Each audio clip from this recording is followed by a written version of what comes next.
ये जी आजम स्वाति साहब की ज़मानत कन्फर्म हो गई है जी।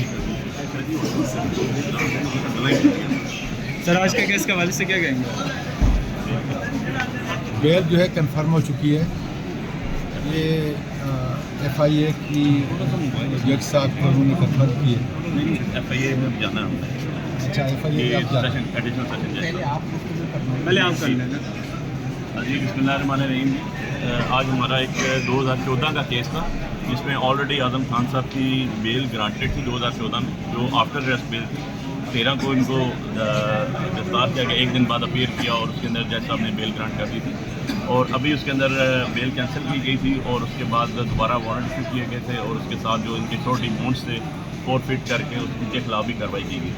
तो हमने उस ऑर्डर को के खिलाफ जो है दोबारा प्री रेस्ट बेल लगाई, मतलब कि हमने अबूरी ज़मानत लगाई जिसमें आज कंफर्मेशन डेट के लिए बहस है।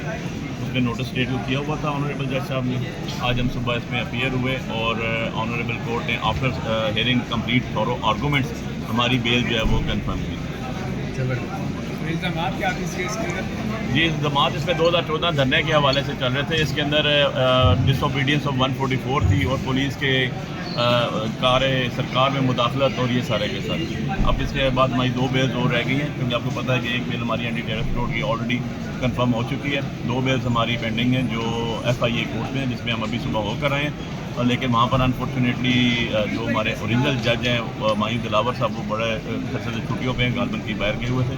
उनकी जगह जो ड्यूटी जज साहबा थी उन्होंने 10:30 बजे का टाइम दिया, तो अब यहाँ से हम अपनी उन 2 बेल्स के लिए वहाँ पर जाएंगे FIA। अच्छा